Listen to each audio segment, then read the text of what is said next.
the day. I think it's a very big and important one, especially in a democracy where trust in the media is so sacred. What happens when that trust is broken, not by misinformation, but by omission? This week, explosive revelations have shaken South Africa's journalism community. Civil society activists say the Sunday Times, Citizen, and Biz News all accepted trips to Israel paid for by the South African Jewish Board of Deputies and failed to disclose it to their readers. These trips billed as a chance to write balanced journalism on the Israeli-Palestine debacle, or the war on Palestine by Israel, produced multiple articles during the months of April and May earlier this year, all without telling the public that the cost of gathering that news was footed by a pro-Israeli lobby group. Activists say this violates the Press Council's code of ethics, undermines media credibility, and amounts to complicity in genocide. The press ombudsman is now involved, and questions are mounting. Was this an innocent oversight or coordinated effort to influence the narrative on Israel and Palestine? And what does it mean for the integrity of our newsrooms here in South Africa? And joining me now is media activist Hassen Lorgat, who filed the complaints and is calling for tough sanctions, public accountability, and even reparations to Palestinian victims. Hassen, good morning. Always a pleasure having you on the show. And thank you so much for being with us. Good morning, Salailo. Yeah. I mean, I think what you talk about, Salailo, is the way the media houses, the three of them, Sunday Times, The Citizen, and Biz News, regarded it. They treated it as a, well, at least at the formal level, as a minor misdemeanor, minor misconduct, a minor violation. But I know, as a journalist, if you start saying that Salailo is on the take, no one's going to trust you. They're going to say you become the mouthpiece of a certain person. So our media is awash with allegations of corruption and how journalists report a story or how they are paid not to report a story. I've read an article that our Minister of Minerals, Resources and Energy, Mantash, apparently having said that he's paid off some journalists before. Now, whether that is true or not, it does suggest that we have a very, very serious crisis. When I started doing this work, I got the impression that these guys have to apologize for their unbalanced reporting. They have to give money to gift of the givers that will support work with Palestinians. They've got to come clean, and we have a national mini dialogue about the state of journalism in the society. But as I hear these other cases of corruption, I actually start thinking that this is far bigger. So we saw on TV with Peter Louis Myburgh and others that someone tried to give him, one of the leaders of a business enterprise tried to give him, at least for the opening gambit, 60,000 rand in 200 rand notes. Now, if we look at these journalists going on a junket to what they say Palestine and Israel, these amounts are far greater than 60,000 because they did not say, and I've asked them, how many people went as part of this entourage? Was it just the one journalist? Was there support staff? What did they pay for? And what they paid for really is a loss in material terms, but more so in terms of our democracy, that the media has to be unblemished, by any allegation. In fact, as I say in my article, this is journalism 101. You do not take a bribe from someone. You do not take any influences. And when you do wrong, you must apologize upfront. So my complaints were about, firstly, they had to be shown that they were on the take, if you like, right? Because this a free trip is a take. Secondly, when they had to apologize, they all apologized in a very uneven ways that we can discuss. But the one point that I really do make before I give you a space is that collectively, these editors, now in top positions, enjoy close to 90 years of media experiences, right, at the top level, and that this could never be a mistake. And then what we found was they were acting in collusion. One non-member of the press council, Biz News, another Sunday Times, and a Citizen. They were in collusion to hide this. And as I say, each of them have their own accountabilities and are learning the lessons differently. Biz News, non-member, did not acknowledge that they were alerted by me that they had been on this trip, which as if they needed it in reminding. But I pointed it out. They just simply corrected it. But to their credit, they corrected it quite upfront. When you open the page, you see it there. The Citizen does quite a remarkable job. They try to do it okay by the footnote, but they had a dedicated section, like the Guardian and other newspapers. They have to say, "We are sorry, we did this, and we'll try to do better." You know, it's like a weak team saying they'll do better. This is not that. The Sunday Times, a newspaper of record, where the editor is the chair of SANEF, really should know better. And it seemed that they were trying to evade the accountability. And this is tragic. Very, very tragic. And I just want you to, take our listeners on a journey of your investigation and some of the findings that you made. Just walk us through exactly what happened with these trips. Who went? Who exactly paid? And what was published afterwards, which I think is something that is very, very important. Yeah, as you hinted, these three media houses had stories. They basically were paid to write stories. Okay, and these stories were something that Israel denies, whispering in Trump's ear for sanctions against South Africa. I don't believe we pray to the same God, was the other one. The homebreak of the center of the Gaza conflict, right? And this was written by Itumuleng Mafisa at the Citizen. This was during April and May. The Sunday Times sent the editor at large, Stembisum Somi, to go and do a story there. And this story really, like all of them, they interview the same type of people. The rebuttal was a Palestinian person sitting in I think in Ramallah or West Bank or so, but uh, that was their way of showing balance. It was not Mm, a victim in Gaza, right? And the story of the Sunday Times was basically about two sides. Now, be that as it may, you want to do your two-sidism or both-sidism, you know. So they were taking us through this ride to show that, listen, we are balanced. We went there, but essentially they were not balanced. They were singing the master's tune, right? mm, Uh, uh, and in fact, the article that says two sides of a tragedy. So it's a kind of fake balance that they try to ascertain. So let me deal with the Sunday Times apology.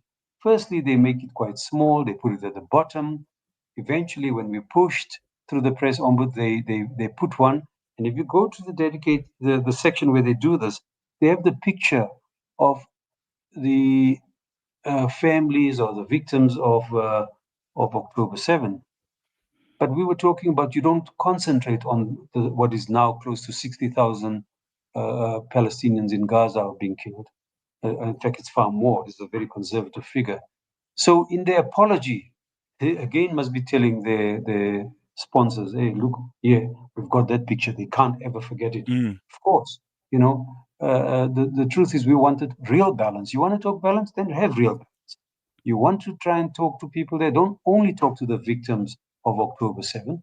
Go to the victims in Gaza. If you can't do it, use telephones or say this is taken from secondary sources, So there was a problem. So when they apologized, we found, and I found it really insincere, and they were going through the ritual. But they were warned by Johan Retief, who used to be the former press ombudsman, and he wrote this publication for journalists called "Decoding the Code," and it basically is regarded as the ethics manual for journalists. Now, every journalist they start telling him what are the do's and don'ts. But he says to them, when a journalist has made a mistake, they must promptly and with a appropriate prominence, rectify it. The mm, problem, though, he says, that the publications often obfuscate such corrections or apologies by placing a short sentence or two at the bottom of a page, obviously in an attempt to minimize the harm to the image. Clearly, that is against the spirit of self-regulation of good, sound, ethical journalism. Now, Sulailo, why it's important? You know, what he says there is that it undermines the spirit of self-regulation and of good, sound, and ethical journalism. So I agree with him. But you know what? I last week I did continue to the complaint to say, oh, I looked on X and Facebook. I found you were not there. You didn't apologize on that because the rule is you must apologize everywhere where the story went. And for me, what is said, this is journalism 101, mm, right? They were trying to whitewash a genocide, right? And as I said to you, each of them have done it in a different way, right? I learned from private correspondence with activists in KZN who wrote to the Citizen that the Citizen editorial team were quite honest with them to say that they will not do this again because it does not give them the freedom to talk to other people. And that is quite good. This is what we wanted. But if they can say to a private citizen, why not say it in this seminar where we all can learn what went right and what went wrong? These are not permanent enemies. They're articulating, mediating the news, supposedly fact checking for us. That is why they are mainstream. But they mm, also say to government, you know, don't regulate us. We are very good. We regulate ourselves. And alongside this belief in the global world, the media, as part of the fourth estate, always regards itself as a check on power. But I want to say this, and don't get me wrong to imply that I want government regulation. The government in this particular case is more progressive than these three media houses. On this particular case, the government took the case very, very early, warned about starvation as a weapon of war, warned about the genocide, stood at the limb. And what did our journalists do? Not this necessarily this ones, but a lot of it in social media and others basically try to create the government as the enemy. mm, The government is going against Trump. It is really weird that you're supposed to check power and power is more progressive than you. It mm, doesn't make mm, sense. And the true mark of self-regulation is a willingness to show we will live to higher standards. They have not done it. And as I've done this, as I've written it, I've actually said that this is a bigger crisis than that spurned or facilitated the 1998 Human Rights Commission's year investigations into racism into the media. Now we were all a bit naive, just a few years out of a democracy, so we're trying to see how we can change things, etc.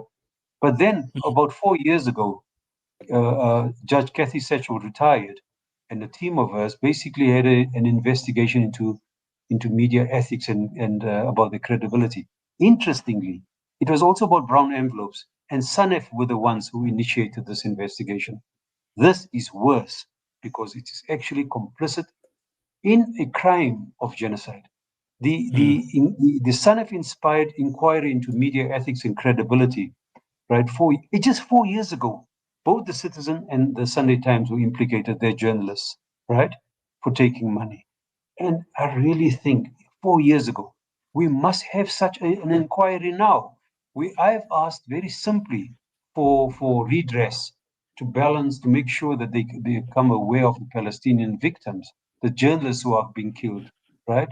But now I think, given the other stories of corruption, someone leasing out a property that is not theirs because and they have no experience in property ownership, for example, is another story doing the rounds and how journalists report and expose that. So the good and bad of journalism, we would do good to have a national boss barat to learn how journalists have not been covering the genocide, how they've been complicit by such, right?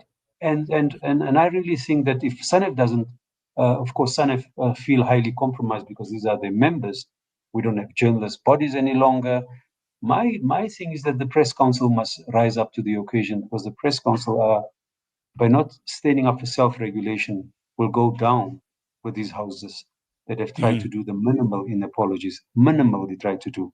But as I said, some of them have been quite good, and in private have taken their own mea culpas, I'm sorry, etc. But ritualized apologies of we will do better, etc. No, you're not talking about the third division team here to say we took a draw. No, you lost here. You've done wrong, and own up, because you are papers of record and we respect you, and that mm, you're, and we want you to come back. We don't make permanent enemies here. We don't have that kind of thing. You were mm, used, and let's have that discussion. How you were used, why you were used, and how do we avoid that? But do it with us, your readers, us, the public, right? Because if you continue to do this and evade true accountability, then you're just like another social media group in Ekasi. No, and that's very, very important to note. You've spoken about, this being a loss, and with every loss, I think there must be remedial actions of some sort. Just two last questions before I let you go, because we're a bit pressed for time. You've asked for, what is considered prominent corrections, donations to Palestinian causes and public seminars. Why those measures specifically? That's my first question. And the second question is, the press council has called some of your proposed sanctions unprecedented. What's your response to that pushback? Those two last questions, and then we'll wrap it up.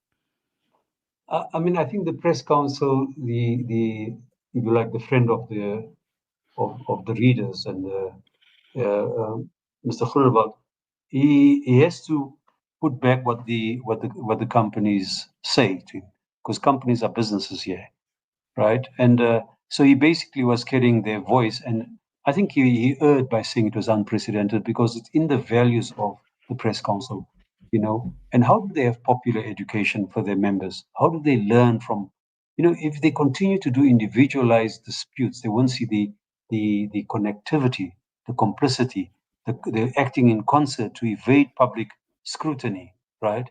By a powerful agent that works with the South African Zionist Federation, a member thereof, and clearly a big player in the war in Gaza, and the genocide that's currently unfolding. So I think that it's a misreading of their own constitution. So I disagreed with him, but it's all in good way. I think that the press council is open to having this seminar, but I really think that the time has gone further than when I wrote this before. Actually, what is required is some kind of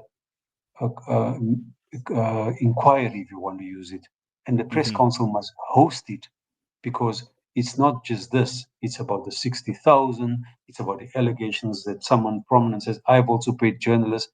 It's all that 4 years ago, right? And for all the praise of the rise of social media and all that, the mainstream papers still continue to make headway, because they've got a social media Mm, presence and a historically print presence, right? They've got reputation. They are very important to our democracy.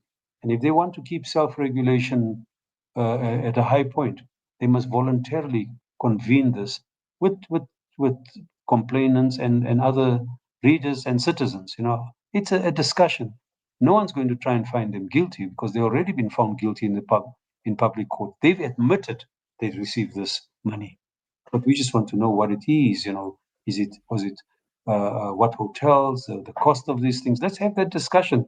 But they destroyed the democracy far bigger than just the money. They destroyed our public trust, and that is a prime prize for anyone working in media. And of course, when we ask them to donate to Palestinian victims of the violence, the Israeli violence against Palestinians, mostly women and children, I know this is not a, it's not a complex issue. People who are sending donations in our community, your radio station, to poor for buying tents. You can always say, hey, Imtiaz Suleiman, how can I get hold of a victim there? Or, how can I get hold of someone who just left Gaza a month ago? mm, The true balance is that, not with some bureaucrat, a well articulate and sincere guy, but in a Fatah office somewhere. That's not the true balance. The true balance is to say, Israel has done this. You said Hamas did that on the 7th. Okay, now go to the other victims there. That is true balance. So that's the discussion we need to have with them. But fundamentally, they've lost the plot by taking this funding. But you know what's interesting? Slightly Mm, different from my last interviews.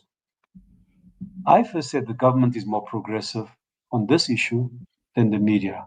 So governments check on the media, right? I don't want government regulation. I'm happy with self-regulation, but it must raise its game. Come on, step up. But the second issue is the fact that we can have this discussion, Selilo. We didn't have the same discussion when these politicians were paid from the Patriotic Alliance and others, and right and Action SA when they went there. We don't know where they stayed, who paid, what is it. mm, Uh, is media ethics and accountability far higher than that of Parliament? I ask you that because these parliamentarians must answer. If we regard this as a junket, those guys, we've given them our vote, to say, hey, go there, carry out this job for us. And they're doing work for a third party that they don't even receive our membership fees. They're probably running the party. That scandal was settled too easily, and we mm. should not let this one be settled that way. So I really want us, Lalo, and especially this station, to try and find out why parliamentarians have been so soft on those guys. And I think that's the most concerning part and one to look at very keenly. Hassan, thank you so much for joining us. Always a pleasure. And I'm sure we'll be linking up with you as more developments on the story continue. And yeah, those remedial actions definitely need a follow through. Thank you, Salero. And you've contributed because you're making us talk about it. Yeah, definitely. That was media activist Hassan Lorgat speaking on what he calls one of the most serious breaches of media ethics in recent South African history. A case he says it's not about one or two missing disclosure lines, people forgetting, but about the very integrity of our newsrooms and their role in shaping public understanding of the Israel Palestine debacle, about this genocide that is so well documented, that is live streamed on our TVs and our phones each and every day. And what's going to be interesting is the press ombud will now have to decide on possible sanctions. But the bigger question remains, can South Africans still trust mainstream news when its funding sources are hidden? As I mentioned, we'll keep following the story. Stay with us because after the break, we turn to Central Africa, where Rwanda is rejecting UN claims of involvement in a massacre in North Kivu in the DRC.